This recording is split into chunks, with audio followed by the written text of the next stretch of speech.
Hi everyone, it's Lisa Mears here, and today I'll be making a birthday shaker card using some new products from Pretty Pink Posh's 9th birthday release.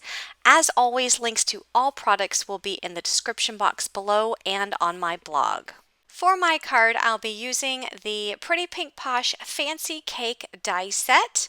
This die set has everything you need to make an A2 size card, including the rectangular frame for the card, the birthday cake, the sprinkles, or you can use that as confetti. There's candles and layering pieces and a word die that says hip hip hooray. I'm also going to be using the Streamers stencil. This is a 2-layer stencil that you can use to make a background full of streamers on your card. So I'm going to start out with the Streamers stencil, and I've cut my piece of cardstock to 4 1/4 by 5 1/2 inches.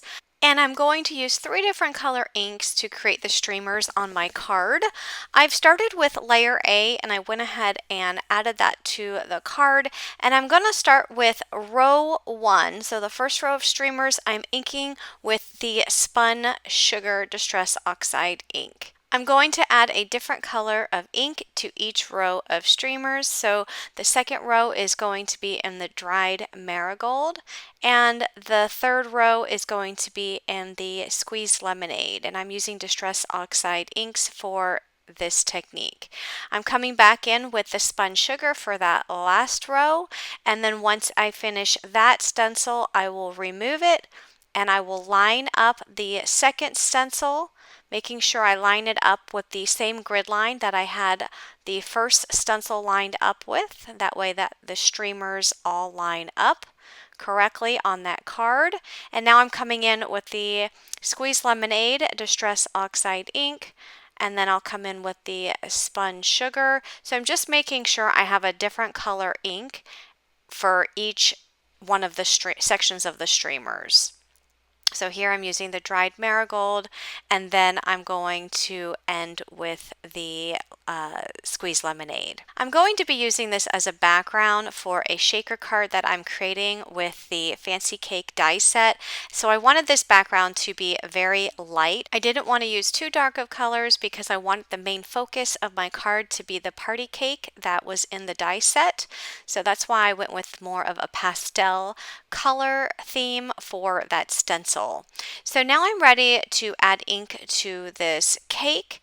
So I find the easiest way to do this is to die cut it in white cardstock, and I've masked off the candles, I've masked off the cake stand, and I'm using the Kitsch Flamingo ink to ink up just the cake portion of this die.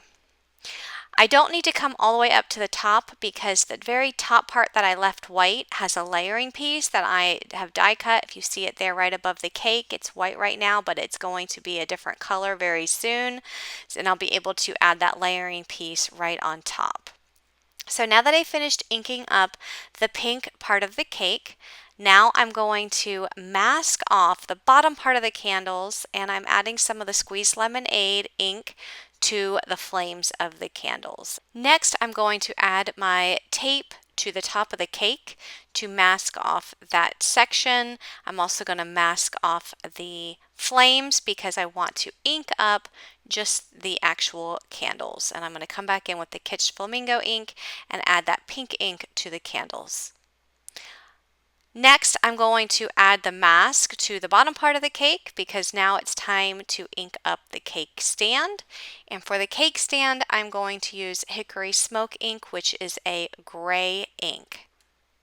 Now you can also use this same masking technique if you wanted to use your markers to color the die cut rather than using your inks to ink it up. So you can use Copics or you can use Zig or any kind of markers that you have to add color to this die cut piece.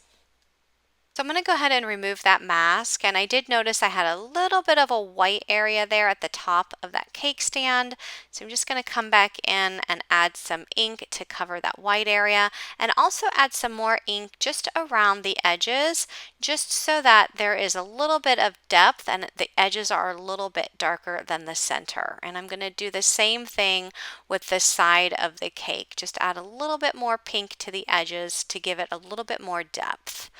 Next, I'm going to grab the die cuts that I'm going to use for the frosting of my cake, and I'm going to ink those up with the Squeeze Lemonade ink. So these pieces will be in the yellow ink, and I'll do that for all three. Next, I'm going to add glue to the back of the frosting pieces and add them to the cake. So the larger piece will go at the top of the cake, and then I die cut two of the thin pieces, one for the center and then one for the bottom of the cake. And you'll be able to see on that large cake die cut that there are lines on the actual die cut piece for where these pieces go. I'm going to use a Copic marker. This is an orange Copic marker, just to add a little bit of orange to the center of those flames in the candles. Next, I'm going to add some of this dried marigold ink to a piece of cardstock, and then I'm going to die cut the die that has all of the sprinkles.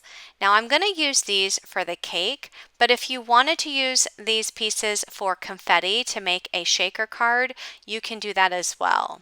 So I'm just going to add a bunch of these pieces to that top piece of the cake, the one that has the yellow frosting. And here's an up-close look at what that looks like once all of those pieces are added. I'm going to add Hip Hip Hooray as my sentiment. So I used the word die included in this die set, and I die cut it out of some silver cardstock. The die has the words Hip Hooray, so I just die cut it twice to get the word hip twice.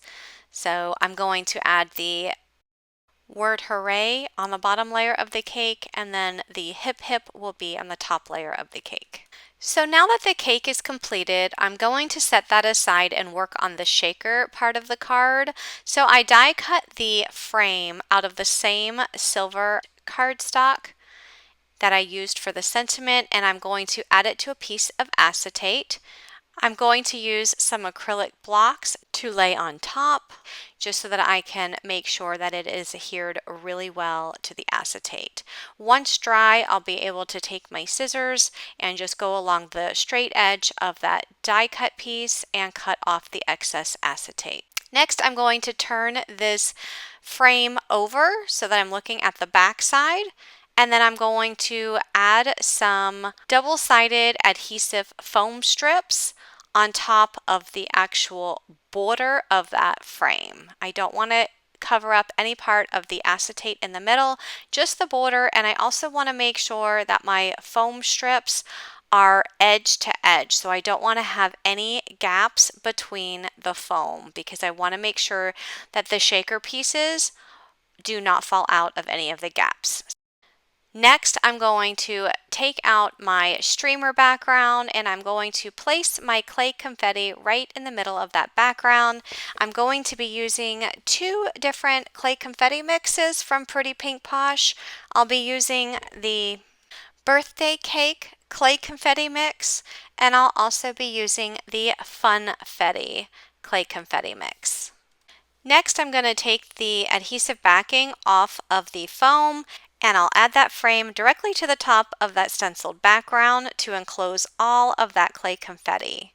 Now I'm going to take the cake and I am going to put glue on the back and add it to the top of the acetate.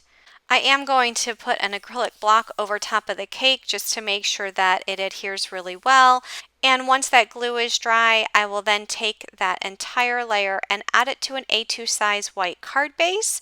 So my card base measures 4¼ by 5½ inches, which is the exact same size as that frame. And there is my shaker card. So I hope you liked my card and this video. If you did, please give this video a thumbs up and be sure to click that subscribe button for more card making inspiration. Thanks for watching, everyone. Have a great day. Bye-bye.